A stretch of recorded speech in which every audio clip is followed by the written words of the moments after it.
উস্তাদ আমির হোসেন। নামটা শুনলেই লখনৌ বা সেই ভারতীয় যে কোনো একটা ঘরানার কোনো একজন শাস্ত্রীয় সঙ্গীতের উস্তাদের কথা মনে হয়। এটার জন্য অবশ্য নাম দায়ী না। এখন বিচিত্র পেশা শেষে কিছুদিন ময়লা ট্রাকও চালাইছে। আচ্ছা উস্তাদ, আপনার গাড়ি চালান শুরু হয়েছে কি সেই আমাগো যুগের ব্যাটফুট ভিনু দিয়া? তো হেল্পার হিসেবে আমার মতন একজন এই নগরকুণ্ডার প্রতিবন্ধীরে পাইতে আপনার কেমন লাগতেছে? খুবই ভালো লাগতেছে। আমি মনে হয় আমি সেই আমার আগের জগতে আছি। হ্যাঁ, যে ব্যাটফুট গাড়ি চালাইতাম তখন এখন তো চালাইতেছেন আপনি একটা ড্রাম ট্রাক, এবং উস্তাদ তো আমি সায়েম আছি, এই যে স্বয়ং হাজির। এখন ঘটনা হইলো এই যে ধান ক্ষেত, এই যে ইটের ভাটা, এই যে এটা কিন্তু বনগাঁওয়ের চক। এইদিকে কিন্তু আমরা হাইটে আসতাম, আর বর্ষাকালে এইদিকে একটা চিকট খালা ছিল, ওই বাজার পাড়ার ঘাটের থেকে উঠতাম। এই যে এইখানে এই যে বাচ্চান গাছের বাড়ি, ওইটা হলো আমার মামার শ্বশুর বাড়ি। ওই বাড়িটাই ছিল আমার বনগাঁও বেড়ানোর কেন্দ্র, বুঝছো? ওই বিয়া হইলে মানে ছোটোবেলায় শৈশবে আইতাম। সেই বনগাঁওটা অনেক মিস করি। এইখানে একটা ঝাঁকড়া উকরাই না, শেওড়া গাছ আসতাম। শেওড়া না, না না না হেওড়া গাছ না, হাওড়া গাছই তো। আওড়া গাছ। আর এদিকে প্রচুর শাপলা হইতো না, পোষা দিয়া শাপলা তুলতে আইতাম এদিকে আমরা। সে শৈশবের বিচিত্র। এখন সবই খালি দেখবেন ডেভেলপমেন্টের সাইনবোর্ড আর টিলা পাহাড়ের মতো মাটির স্তূপ। এই ডাম ট্রাক, এটা কি 40 টন মাটি ধরে না? আজকে আমি মাটি কাটা কামলা না শব্দ বন্ধ, মানে ত্রিশব্দটা যখনই উচ্চারণ করছি তখন সুমন ভাইয়ের কথা মনে হয়েছে, আর মাটি কাটার গল্প মনে হয়েছে, তালের রসের গল্প মনে হয়েছে। এটা ঠিক ওই এলাকার কুরজুন, মানে তালের রসকন। আচ্ছা, আমাকে এই এলাকার তালের রস বিখ্যাত না? এখনও সাদাপুর, তারপরে বনগ্রাম, এটা বনগ্রামের চক। ওইদিকে মিরপুর দেখা যায়, এখান থেকে তাকাইলে বেরিবাদ এবং বোটানিক্যাল গার্ডেন। আবার একটু আকাশ পরিষ্কার থাকলে দেখা যায় স্টেডিয়ামের লাইট। রাতের বেলা খুব ঘরে বইয়াও স্টেডিয়ামের লাইট দেখতাম। আর এখন কংক্রিট সভ্যতা। এই একটা কালো মাটি পাইছি আমরা একদম। আমি যে মাটি সংগ্রহ করতে, এই কালোরই তো অনেকগুলি শেড আছে না, সব আলাদা আলাদা করুন। এখানে আমার আসার উদ্দেশ্য দুইটা, এক গামলাঘাটা, দুই মাটি সংগ্রহ, ওই ক্লে মডেলিংয়ের জন্য, তারপরে মৃত্তিকা বিজ্ঞানের জন্য। বা এইটা কালো মাটি, কালোর অনেক শেড আছে। তারপরে ওইখানে হলুদ, অনেক রকম মাটি আছে। আর এটা যেহেতু মাটি বিভিন্ন লেয়ার, 40, 50, 60 ফুট খুঁড়ে না, এর চেয়ে বেশিও মনে হয় গর্ত করে। বেকু বা রেকার, বেকুরের রেকার কয় না, অন্য একটা নাম আছে। ইটের ভাটা, এটা এই ভাটার নাম কি? আমরা 4টা ইটের ভাটা আজকে মাটি দিব। এটা সিকো। আর দূরের খোলাটার নাম জানি কি? টিভিএস। আরেকটা আছে কি? 4টা খোলা, আরেকটা একতা, আরেকটা কি? কবির সাহেব চিস্তিয়া নাকি? কবির সাহেব মানে হানিফ এন্টারপ্রাইজের বড় ভাই হানিফ সাহেবের। কবির সাহেব উনি আমাদের এলাকায় উপজেলা থেকে ইলেক্টেড হয়েছিল চেয়ারম্যান হিসেবে। রাজনৈতিক কারণে সে বসতে পারে নাই তার চেয়ারে। এখন আবার 5 আগস্টের পরে একটা চমৎকার প্রেক্ষাপট, মানে একটা প্রেক্ষাপট বদলের পরে বিএনপিরাও অনেক অর্জন কইরাও তাদের সাংগঠনিক দক্ষতা বা সাংগঠনিক কাঠামোটা এখনও ফিরে পাইতে পারে নাই বইলাই এত ক্লেম হইতেছে। আর ইউনূস সাহেবের রাজনৈতিক প্ল্যান প্রোপাগান্ডা, ওইটা তো প্রথম থেকে আমি বুঝছি। উনি জামাতের পেট্রোনাইজ করে চাইতেছে ওনার নতুন দল করে জামাতের সাথে ভাগাভাগি করে বান্দরের পিঠা ভাগ করার মতো এই দেশটারে ভাগ করে খাইব।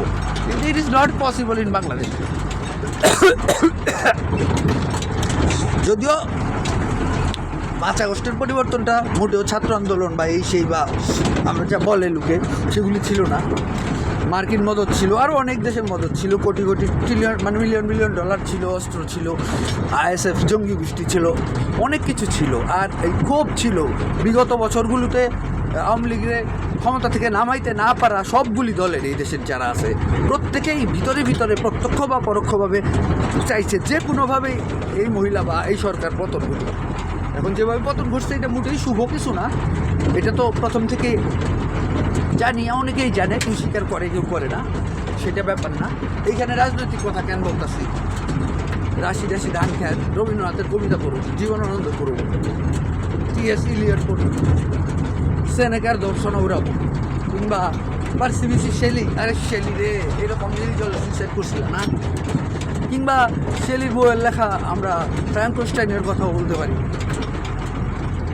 কয়েকদিন আগে প্রসঙ্গ উঠছিল, ফাতিমা নিশায় উঠাইছিল পাপিয়া জারির এবং আনিস সাহেবের বিবাহ সংবাদটা এক দুপুরে তার ফোন থেকে পাইছি। ও তার জন্য একটা সারপ্রাইজ ওয়েট করতেছে। মেবি ঈদের আগের মানে চাঁদ রাতে আমি তার শহরে থাকবো এবং গিয়ে তাকে একটু ফোন দিব, কথা বলবো, ঈদ শুভেচ্ছা দিব, তার গিফটটা নিয়ে যাবো। কিংবদন্তি নবান্নর কবিতাটাও শেষ করতে হবে, কিন্তু মাদার গাছ তো একটাও নাই আমার এলাকায়, একটাও মাদার গাছ নাই। তারে আমি অবশ্যই ইয়ে করবো, মানে ঈদের দিন সন্ধ্যায় 29 রোজার দিন দুপুরে একটা আমরা এখান থেকে রংপুরের উদ্দেশ্যে রওনা দিব। মেডিকেল মোড় পর্যন্ত আমার ডেস্টিনেশন, এটা আমার রুট প্ল্যান। তারপর আমরা ফিরবো ওই রাতেই। এটা কিন্তু ষড়যন্ত্র, এটা কালো মাটি ওই রকম না, এটা মাটি না উস্তাদ, এটা কি এই যে এরকম খানাখন্দ, এখানে কিন্তু মোটামুটি 50-100 ফিট গভীর এবং রাস্তা খুব ঝুঁকিপূর্ণ। পরে আমরা ভিডিওতে দেখাবো। এটা ঠিক এই রাস্তাটা দেখে আমার নেপালের পাহাড়ি রাস্তার কথা মনে হইতেছে। হ্যাঁ পরে দিব নি, লাইভ দিব না, একটাও লাইভ দিব না। পরে নেপালের পোখারায় যাইতে আমার একটা জায়গার দৃশ্যের কথা মনে হয়েছে। ওই যে ত্রিকোশি থাপাং না কি জানি একটা মেয়ে ছিল, ওইবারের গাইড, ও একটা কাঠের বাড়িতে নিয়ে গেছিলো। চমৎকার একটা অবকাশ যাপন ছিল। সেবার 3.5 দিন ওইখানে ছিলাম আমি একা, আমার পরবর্তী লোকের আসা পর্যন্ত। এবং 3.5 দিনের আগে ওরা চলে এসেছিলো, 24 ঘন্টা আগে কাঠমান্ডুতে। আমি ওই বলছি যে আমার ব্যস্ততা আছে, কারণ ওই নির্জনতাটা আমি আরও একটু উপভোগ করে নিচ্ছি। আরও 1.5 দিন পর আমি আমার ওই নিবাস সাইরা বাইরে ছিলাম, নাম ধাম মনে নাই। সালটা 2001, 2, 3 না বা 99-98 হবে এইরকম, এই 5 বছরের পুরো একবার। তখনকার নেপাল তো পরে আরেকবার যায় তো পাই নাই, ভূমিকম্পের পরে গেছিলাম মানে পরের বার। এর মধ্যে আর নেপালে তো যাওয়া হয় নাই, মাঝে মধ্যে দিল্লিতে ছুটে গেছি। আর বেশিরভাগই তো আমি পাসপোর্ট ছাড়া যেখানেই গেছি, নেপালেও কিংবা অন্য কোনো কিছু, বেশিরভাগই এই যুগে এটাকে অবিশ্বাস্য গল্প। কিছুটা ফয়সাল জানে, ফয়সাল মানে রহমান স্পেশালাইট হাসপাতাল, মানে রহমান সাহেব আমার নানা, যে আমার নাম রাখছিল সাহেব, আমার মায়ের আপন মামা, ছোটো মামা। সেই আমার মায়ের আপন ছোটো মামার ছেলে আমার মামা, একমাত্র মামা ফয়সাল, ওই মানে ওই নানার ঘরের একমাত্র। আমার অন্য আরও অনেক মামা আছে। ও পরে বলছিলাম বোধ হয় সুইজারল্যান্ড বা ও যখন থাইল্যান্ডে, আমিও যে তখন কাকতালীয়ভাবে থাইল্যান্ডে, ওই গল্পটাও বোধ হয় বলছিলাম। বেসিক্যালি পেইন্টিংয়ের স্পিড সিরিজটা ডাক্তার প্রসঙ্গে আবার সামনে আইলো। আবার কাকতাল কীভাবে আহে, কাক না কুকিল তালে, ওই দিনই আমি লিখতেছিলাম ওই 17 ধাপের সিটি প্লাস ওই ফয়সালটা নিয়ে কী জানি। ওই দিনই ডাক্তার বলছে যে মামা, আগের দিন আমার ফোন দিচ্ছে যে আপনি তো একটা বিদায় অনুষ্ঠান করতে পারবে ডাক্তারের। পরে শুনি সেই গাইনোকোলজিস্ট ম্যাডাম, তো ওনার সাথে আমার একটু কানেক্টেড হয়ে নিতে হইব কাজটা করতে হলে। আজকে সন্ধ্যার পরে আমাকে অবশ্যই একবার ফয়সালকে কানেক্ট করতে হবে। ওভার ফোন সবচেয়ে ভালো হয় ফিজিক্যালি করলে, কারণ ফয়সালের ওইখানে আমার অনেক কিছু রয়েছে, ওই নিয়ে আসতে হবে। আর ইথানলটাও লাগবে, খুব জরুরি। আমার স্পেসিমেন্টের এলিমেন্টগুলি যেগুলো ফ্রিজে বরফ হয়ে আছে সেগুলো নষ্ট হয়ে যাচ্ছে, খুব দুর্লভ গবেষণার উপাদান। ওইগুলি হারা গেলে আর এক জীবনে ওই উপাদান, ওই ম্যাটেরিয়ালস, ওই রেশিওতে পাওয়া সম্ভব না। পৃথিবীর যে কোনো গবেষক মাত্রই ওই জিনিসটার মূল্য যতটা বুঝবো। ফয়সাল বা ইভেন ডাক্তার, আমার যতগুলি ডাক্তারই পরিচিত আছে এবং এই ডাক্তারটা পর্যন্ত গাইনোকোলজিস্ট, কেউ হয়তো ওই একজন গবেষকের মতো করে এই ম্যাটেরিয়ালস বা এই মিশ্রণ গুরুত্ব বুঝবে না। না বুঝুক, আমি ইথানল বেস সেই পারফিউম, আদিম পারফিউমের সন্ধান, এই কাজটা আবার কত বছরের নেশা আমার কেমিস্ট্রি জীবনের শুরু থেকেই, না 1995 জাহাঙ্গীরনগর কেমিস্ট্রি ল্যাব, সেই থেকেই তো। তারপর কত ল্যাবরেটরি দেখলাম, বড় বড় ছোটো ছোটো। ইভেন আমার একটা ল্যাব ছিল, আমি ফয়সালেও বলছি তোমার হসপিটালে একটা ল্যাব থাকবে না, তুমি একজন ডায়াগনোসিস এক্সপার্ট, তুমি একজন মানে তুমি তো ডায়াগনোসিস বোঝো, তুমি তো এটাই ডিপ্লোমা করছো, তোমার একটা ল্যাব থাকা উচিত না?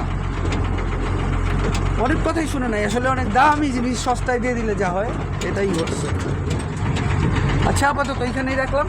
এখন উস্তাদ কয়টা বাজে? 8টা 14, বনগাঁও বন, সাহেব আফতাব। আচ্ছা তারিখ কত ওস্তাদ?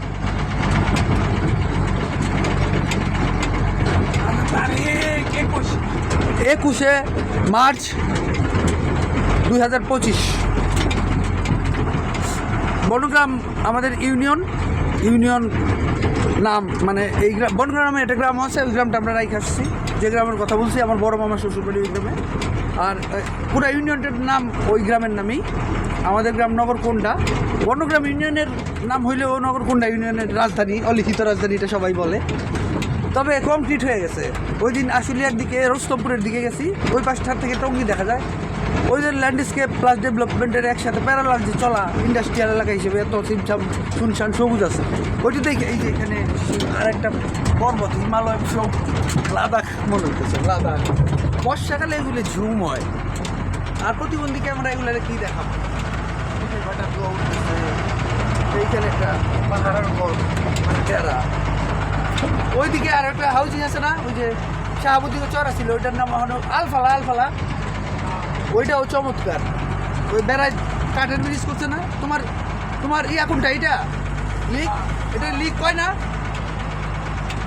এটারে কয় লিক। ওই যে ঢাল যে নেমে আছে এটারে কয় লিক। আর ডাইভেশন কয় হইলো ওই যে যেখানে আমরা নিয়ে নামামু, ওইটা আরেকদিন দেখাবো। কালকে রাইতে ডিউটি করলে ডাইভেশন দেখা পারতাম, 4 নাম্বার ডাইভেশন মনে আছে। এইখানে দল মানে কস্তুরী জমে রয়েছে। সেই বর্ষার কোন জায়গায় জন্ম তোমার, আর কোন জায়গায় এসে জেলখানায় পিঞ্জরাবদ্ধ কয়েদিদের মতো ছটফট করতেছ, আকাশ দেখতেছ। এইখানেই কবি হইলে কবি হয়ে যায়। আপনি কি টিপ হয়? এই গাড়ি লাগবো, এটা সেকেন্ড টিপ নাকি? না সেকেন্ড না, এখন গাড়ি লাগবো। ওই জায়গাটা গিয়ে গাড়িটা এবার পুরা যাবো। আমি ব্যাক ভিউ দেখাইতে পারতেছি না।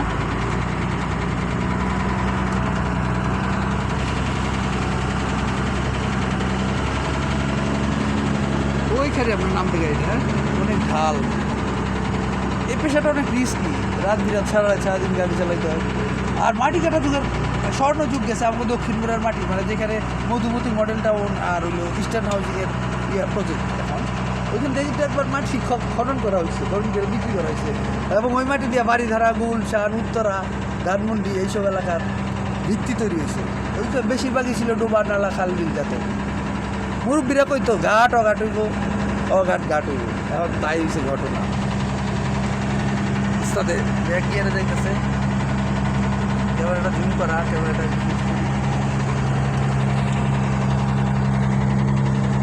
নামতেছে, এই ধরনের ঢাল।